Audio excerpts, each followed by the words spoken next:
Assalamualaikum warahmatullahi wabarakatuh. Salam, Om Swastiastu, Namo Buddhaya, salam kebajikan.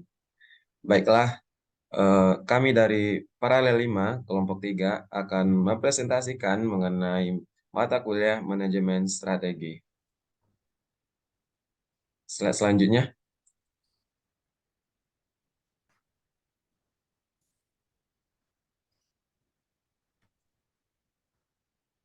Baiklah, di sini sebelum untuk memulaikan presentasi pada siang hari ini, baiklah kami dari kelompok 3 izinkan memperkenalkan diri. Saya Yunus Algaza selaku moderator yang akan memandu jalannya presentasi pada siang hari ini. Selanjutnya ada rekan-rekan dari kelompok 3 yaitu Fitra Faira Amelia. Selanjutnya ada Raden Ahmad Rasid Pradava. Selanjutnya ada Ratih.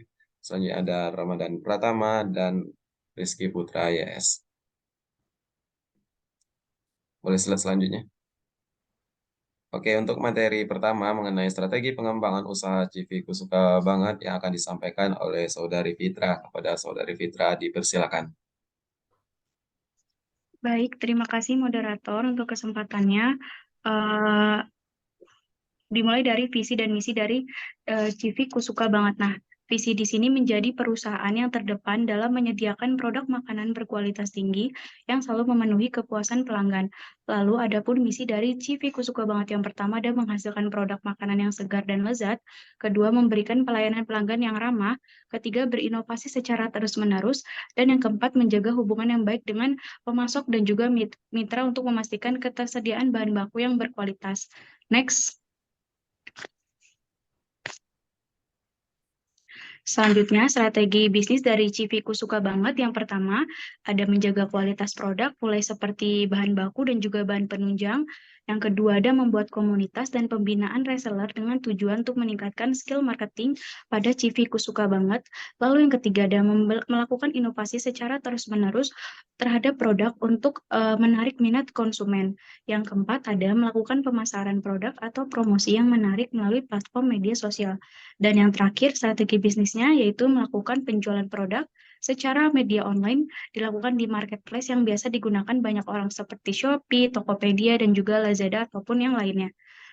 Sekian dari saya kembalikan kepada moderator. Baik, terima kasih dari Saudari Fitra atas penyampaian materinya. Boleh slide selanjutnya. Materi selanjutnya mengenai faktor lingkung eksternal yang akan disampaikan oleh Saudara Rama. Kepada Rama, dipersilakan. Ya, terima kasih atas kesempatannya. Untuk faktor lingkungan eksternal terdiri dari ada 4. Pertama itu ada opportunity. Opportunity itu peningkatan permintaan pasar. Yang kedua, pertumbuhan ekonomi yang berpotensi meningkatkan daya beli. Yang ketiga, perubahan tren. Yang keempat, ada potensi ekspansi pasar baru. Yang kedua itu ada threat. Yang pertama itu ada ketatnya persaingan, yang kedua perubahan regulasi atau kebijakan pemerintah, yang ketiga ada harga bahan baku mahal pasca pandemi COVID-19. Yang kedua itu ada faktor lingkungan internal, yang terdiri dari dua ya, strength sama weakness. Dari strength itu yang pertama ada si Viko suka banget, punya jaringan mitra sales. Kedua menjual produk secara langsung. Yang tiga menjaga kualitas produk melalui pengawasan. Terus yang selanjutnya ada weakness, yaitu pertama ada keterbatasan sumber daya alam, kedua modal bisnis yang belum matang, yang ketiga kualitas produk yang belum stabil, dan ketergantungan pada pemasok kunci yang mengganggu rantai pemasok. Terus yang ketiga ini ada analisis, pemilihan, dan model strategi. Itu ada pelanggan. Yang pertama, harga relatif mahal. Produk dengan bahan berkualitas dapat dianggap lebih mahal oleh sebagian pelanggan. Si Piku suka banget harus menjelaskan nilai tambah dari produk untuk membenarkan harga. Yang kedua, ketersediaan terbatas. Jika produk hanya tersedia secara terbatas, pelanggan mungkin merasa frustasi jika tidak dapat dengan mudah mendapatkan produk yang mereka inginkan. Terus ada gen pelanggan. Pertama itu ada pengalaman rasa yang unik. Pelanggan dapat menikmati sensasi mencicipi varian rasa yang berbeda-beda yang dapat meningkatkan loyalitas pelanggan. Yang kedua, pilihan snack sehat, yaitu produk yang terbuat dari pisang dan coklat kompon bisa menjadi pilihan snack sehat bagi mereka yang ingin menghindari opsi yang lebih tidak sehat. Yang ketiga, branding yang menarik, yaitu dengan membangun merek yang menarik dan menghadirkan cerita di balik produk. CV-ku suka banget dapat membangun hubungan emosional dengan para pelanggan. Ya, selanjutnya saya kembalikan ke moderator. Baik, terima kasih kepada Saudara Rama yang telah memaparkan materinya. Materi selanjutnya boleh mengenai matriks IV dan EVE yang akan disampaikan oleh Saudara Rizky. Kepada Rizky, dipersilakan. Baik, terima kasih moderator. Saya akan melanjutkan presentasi mengenai matriks EV dan EV. Oke, next. Yang pertama itu metrik EV atau yang lebih dikenal dengan external factor evaluation. Di sini faktornya itu berupa opportunity-nya berupa peningkatan permintaan pasar yang meningkat dengan jumlah 24, bobotnya 0,26 dengan rating 4. Jadi di sini skornya yang didapatkan dari hasil bobot dikali rating sehingga dengan hasil 1,04. Selanjutnya itu pertumbuhan ekonomi yang berpotensi meningkat daya beli dengan jumlah 17, bobot 0,18, rating 3 sehingga skornya 0,54. Selanjutnya ada perubahan tren. Jumlah 12 dengan bobot 0,13, rating 2 sehingga skor 0,26. Selanjutnya ada trades, yaitu ketatnya persaingan dengan jumlah 20, bobot 0,21 dengan rating 2 sehingga skor 0,42. Selanjutnya perubahan regulasi atau kebijakan pemerintah dengan jumlah 10, bobot 0,10, rating 3 sehingga skor 0,3. Harga bahan baku mahal pasca pandemi COVID-19 jumlah 9, bobot 0,08 dengan rating 1 skor sehingga skor 0,8. Dengan total itu jumlahnya 92 dengan bobot 1 sehingga skor itu 3,36. Next.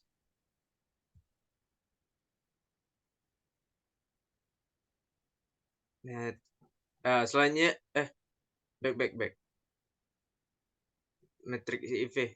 Nah, selanjutnya itu metrik IV atau external factor evaluation. Faktornya itu ada berupa CV Kusuka banget mempunyai jaringan mitra sales dengan jumlah 22 dengan bobot 0,21 dengan rating 4 sehingga skornya 0,84.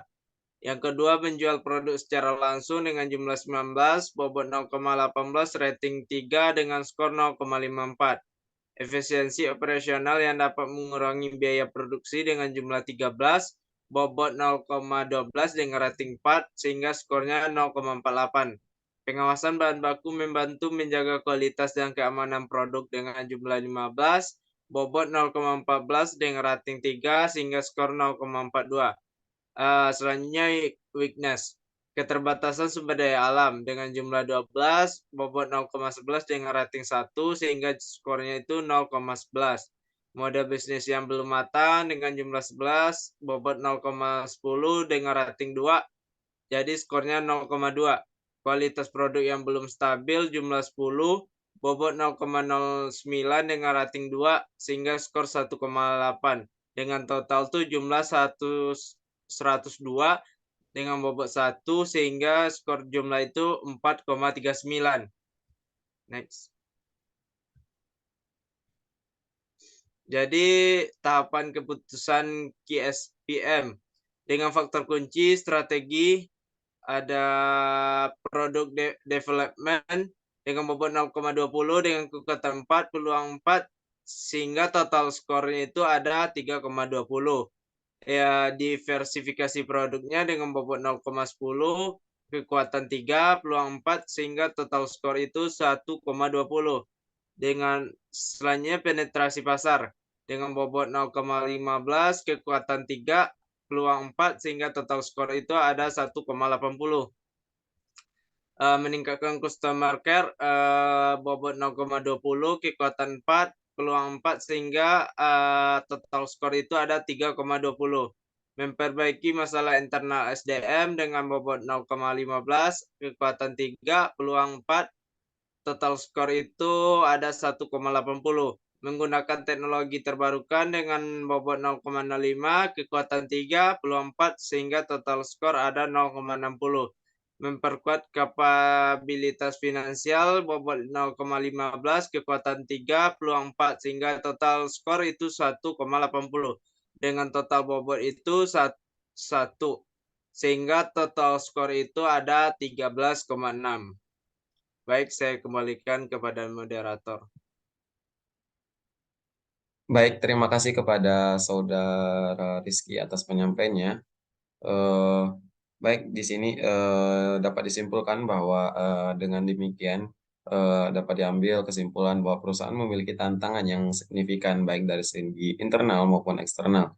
Selanjutnya mengenai potensi strategi yang dimiliki mungkin tidak dapat dioptimalkan dengan mudah dan perusahaan mungkin perlu melakukan perubahan besar dalam strategi dan operasinya untuk meningkatkan kinerja dan pertumbuhannya. Strategi-strategi yang dapat dipilih harus difokuskan pada mengatasi kelemahan internal dan mengidentifikasi cara untuk mengubah atau beradaptasi dengan faktor-faktor eksternal yang tidak menguntungkan.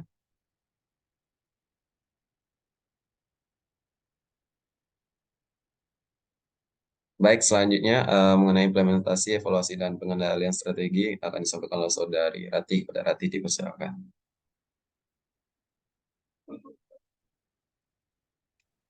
Next.